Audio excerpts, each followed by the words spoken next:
Class 10th के विज्ञान के एक और महत्वपूर्ण क्लास में आप सभी का स्वागत है। जैसा कि आप सभी जानते हैं कि इस चैनल पे आपके मैट्रिक बोर्ड एग्जाम 2027 के लिए हम लोग लगातार साइंस का फिर आपका मैथ का भी चैप्टर वाइज अभी ऑब्जेक्टिव प्रश्न की चर्चा करें। जैसे ही सारा चैप्टर खत्म हो जाएगा तो हम लोग एग्जाम के लिए महत्वपूर्ण मॉडल पेपर की चर्चा कर लेंगे ताकि एग्जाम देने के लिए आप पूर्ण रूप से तैयार होकर जाए। तो इस क्रम में हम लोग फिजिक्स की शुरुआत करें। फिजिक्स से लाइट चैप्टर जो प्रकाश का परावर्तन और अपवर्तन था उससे महत्वपूर्ण ऑब्जेक्टिव प्रश्न की क्लासेज हम लोग कर चुके हैं। अब आज हम लोग जो आपका दूसरा चैप्टर है मानव नेत्र तथा रंग बिरंगा संसार, the human I and the colourful world, इससे महत्वपूर्ण प्रश्न की चर्चा करेंगे। और जो भी प्रीवियस ईयर एग्जाम हुआ है 2022 से लेकर 2026 तक, उस प्रश्न पत्र को अध्ययन करने के बाद उस पर आधारित जो महत्वपूर्ण प्रश्न है उसी की चर्चा हम लोग करने जा रहे हैं। तो एक एक प्रश्न आएगा, उत्तर दीजिएगा और नहीं मालूम होगा तो सही उत्तर रटते चलिएगा। चलिए, उम्मीद करूं आपको दिखाई दे रहा होगा। पहला प्रश्न आपके स्क्रीन पे ये रहा। सभी इसी चैप्टर से, जो दूसरा आपका चैप्टर है मानव नेत्र तथा रंग बिरंगा संसार, उसी से जैसे एग्जाम में आएगा इंग्लिश और हिंदी दोनों माध्यम में उसी तरह प्रश्न है। कह रहा है आपसे पहला प्रश्न देखेंगे, कह रहा है कि सामान्य नेत्र के लिए स्पष्ट दृष्टि की न्यूनतम दूरी क्या होती है। मतलब ये क्या, ऐसे प्रश्न में क्या पूछता है कि एक सामान्य नेत्र करने का मतलब उसमें कोई भी विकार नहीं है, कोई भी दोष नहीं है, मतलब कोई भी बीमारी नहीं है। तो उसके लिए स्पष्ट दृष्टि की स्पष्ट कितना दूर तक देख सकता है, सबसे न्यूनतम तो 25 centimetre. Option C is the right answer. ये तो प्रश्न बहुआ टाइप हो चुका है, कई बार ये प्रश्न पूछा गया है। ऑप्शन सी याद रखिएगा, मतलब कि 25 सेंटीमीटर से ज्यादा नजदीक लाएंगे तो आंख उसका सही से प्रतिबिंब रेटिना पर नहीं बना पाएगा। चलिए आगे बढ़ते हैं, अगला प्रश्न देखते हैं। कह रहे मानव नेत्र में किस प्रकार का लेंस पाया जाता है। ठीक है, ये प्रश्न कह रहा है। तो ये देखिए मानव स्ट्रक्चर ऑफ आई है, मानव नेत्र का स्ट्रक्चर, ये भी पूछता है कभी कभी, स्ट्रक्चर बनाइए। तो ये जो लेंस है यहाँ पे आप देख रहे हैं, लेंस है यहाँ पे देखिएगा, तो ये किस प्रकार का लेंस दिखाई दे रहा है। आपको कहेंगे सर उत्तल लेंस दिखाई दे रहा है, बिल्कुल कॉन्वेक्स लेंस दिखाई दे रहा है। तो option A is the right answer of question number 2। याद करते चलिएगा। चलिए आगे बढ़ते हैं तीसरे नंबर प्रश्न की ओर। कह रहे आपसे कि अभिनेत्र लेंस की फोकस दूरी में परिवर्तन किसके द्वारा किया जाता है। तो ये कई बार ये प्रश्न पूछा गया है कि अभिनेत्र लेंस के फोकस दूरी में किसके द्वारा जो है इसके फोकस दूरी में परिवर्तन किया जाता है। तो इसको परिवर्तन किया जाता है आपके पक्षांबी पेशियों के द्वारा। ठीक है, सिलियरी जो आपका मसल्स होता है उसके द्वारा किया जाता है। तो ऑप्शन सी याद रखेंगे, प्रश्न कई बार आ चुका है। अब ध्यान से देखिएगा अगला प्रश्न। कह रहा है जो नेत्र निकट स्थित वस्तु को साफ नहीं देख सकता उस नेत्र में होता है। मतलब कोई नेत्र है जो निकट स्थित वस्तु को नहीं देख पाता है सही, सिर्फ दूर के वस्तु को देख रहा है। तो जनरल भाषा में क्या कहेंगे, इसका नजदीकी खराब है। लेकिन साइंस के भाषा में उसे दूर दृष्टि दोष है। उसे क्या है सर, दीर्घ दृष्टि दोष है या दूर दृष्टि दोष है। ठीक है, मतलब कि देखिए कहने का मतलब क्या है कि निकट स्थित वस्तु को साफ नहीं देख पा रहा, क्यों, सिर्फ दूर को ही साफ देख रहा है, तो इसलिए दूर दृष्टि दोष है। और सिर्फ अगर मान लीजिए वो आपका नजदीक का साफ साफ देख रहा है, दूर का नहीं, तो उसे निकट दृष्टि दोष है। तो ये समझते चलिएगा। तो ऑप्शन ए सही उत्तर हो जाएगा। अगला प्रश्न स्पेक्ट्रम से है कि स्पेक्ट्रम जो है वर्णक्रम प्राप्त करने के लिए किसका प्रयोग करते हैं। तो आप जानते हैं प्रिज्म का। किसका प्रयोग करते हैं सर जी, प्रिज्म का। Option D. और स्पेक्ट्रम से जब मतलब कि स्पेक्ट्रम प्राप्त करने प्रिज्म से जब श्वेत प्रकाश को गुजारते हैं तो प्रिज्म क्या कहता है कि श्वेत प्रकाश में जो भी 7 रंग में जो मतलब 7 रंग का जो मिश्रण होता है श्वेत प्रकाश, तो 7 रंग में उसको डिवाइड कर देता है, जैसे बैजनी या पीनाला के नाम से जानते हैं। चलिए आगे बढ़ते हैं, अगला प्रश्न देख लेते हैं। फिलहाल ऑब्जेक्टिव है, तो जो प्रश्न आ रहा है सही उत्तर मालूम है तो दीजिए कमेंट बॉक्स में। कभी भी क्लास को देख रहे हैं नहीं मालूम है तो जो मैं सही उत्तर बता रहा हूं याद करते चलिएगा, क्योंकि बाकी सब्जेक्टिव में हम लोग चीजें सीखेंगे डिटेल में। कह रहे श्वेत प्रकाश जब प्रिज्म से गुजरता है तो किस रंग का विचलन सबसे अधिक होगा। तो सबसे अधिक विचलन बैगनी का। इसका अधिक होता है सर बैगनी का।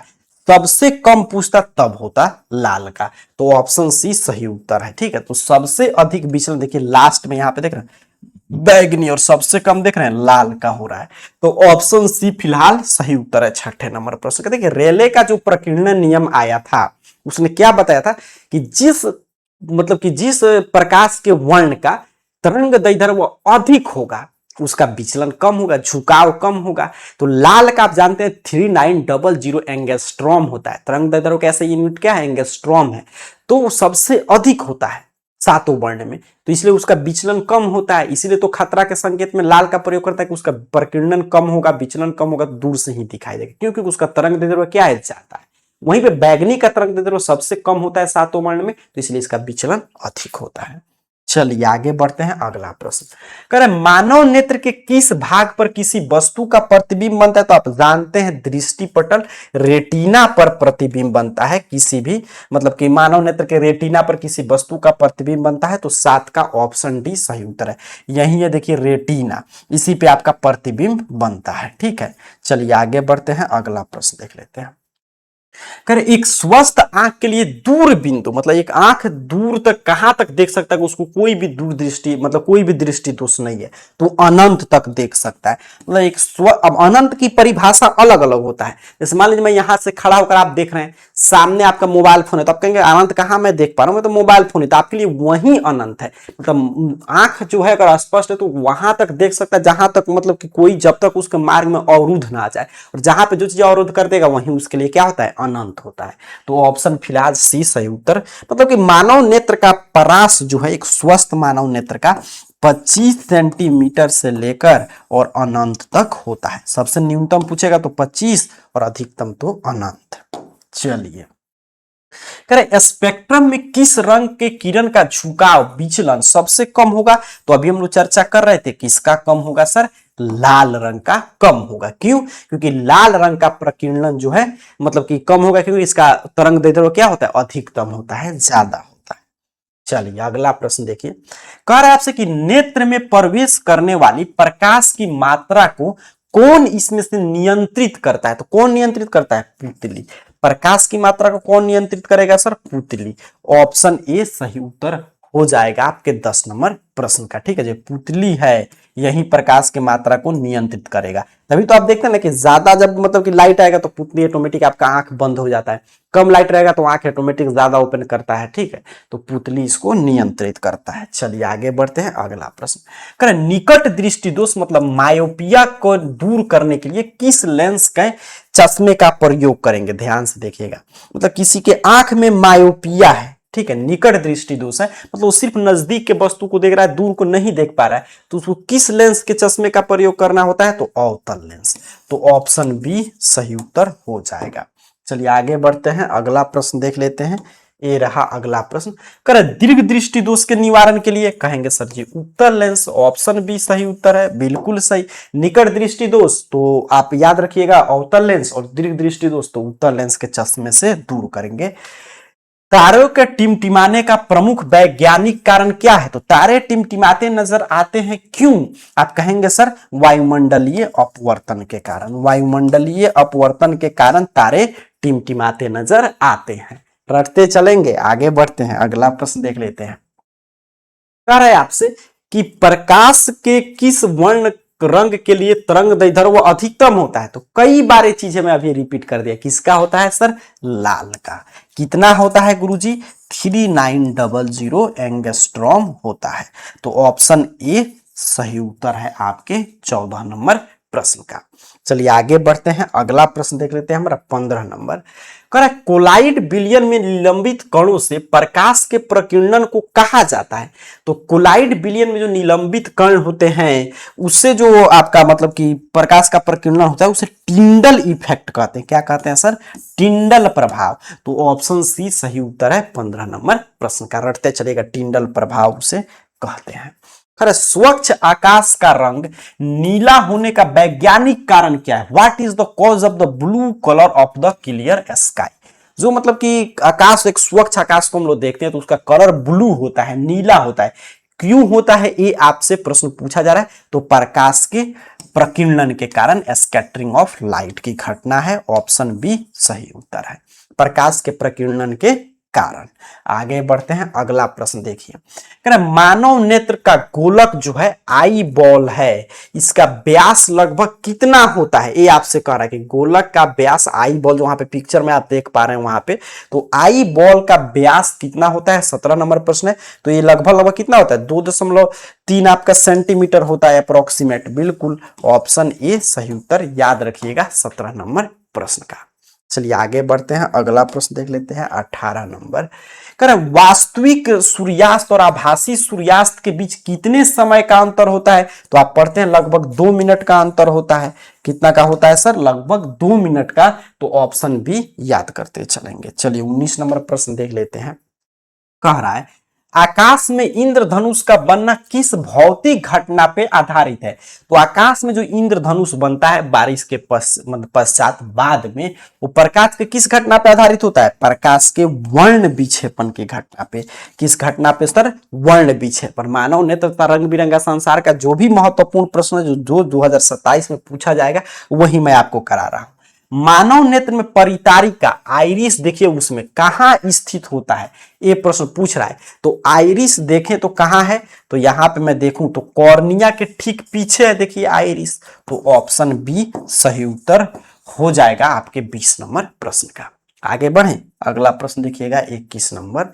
करे जरा दूर देखिए, आप जो भी मतलब कि दृष्टि दोष हम लोग पढ़ते हैं, निकट दृष्टि दोष, दूर दृष्टि, उसको दूर करने के लिए किस चश्मे का प्रयोग करते हैं, सारा प्रश्न मैं करा दिया। समझिए इससे बाहर क्या आएगा प्रश्न। करे जरा दूरदर्शिता जो है, जो मतलब कि जो आंख जरा दृष्टि दोष से प्रभावित है, उसके उपचार के लिए किस लेंस का प्रयोग करेंगे? Bifocal lens. किसका प्रयोग करते हैं?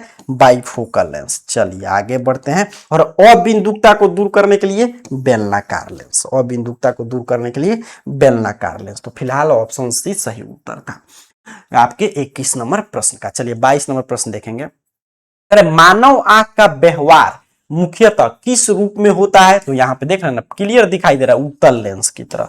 किस लेंस की तरह सर? उत्तल लेंस की तरह। तो ऑप्शन बी सही उत्तर है 22 नंबर प्रश्न का। 23 नंबर प्रश्न देखें तो कह रहा है कि सूर्य हमें वास्तविक सूर्योदय से 2 मिनट पूर्व किस कारण से दिखाई देता है? कहेंगे सर बहुआ टाइप प्रश्न है, वायुमंडलीय अपवर्तन के कारण जो आभासी समय 2 मिनट क्रिएट होता है। तो ऑप्शन बी सही उत्तर है 23 नंबर प्रश्न का। 24 नंबर प्रश्न देखें तो कह रहे सूर्य के श्वेत प्रकाश में कितने रंग रहते हैं? तो वहां पे देख लीजिए कितना रंग है? 7 है सर। बैजनिया पीनाला कितना है? 7 है। 7 रंगों का मिश्रण होता है श्वेत प्रकाश। आगे बढ़ते हैं, अगला प्रश्न। सड़क यातायात में खतरे के संकेत का प्रकाश लाल रंग का क्यों होता है सर? तो लाल रंग का प्रयोग क्यों होता है? क्योंकि लाल रंग का प्रकीर्णन सबसे कम होता है। क्यों होता है? क्योंकि इसका तरंग दैर्ध्य वह सबसे ज्यादा होता है। तो ऑप्शन डी 25 का सही उत्तर है।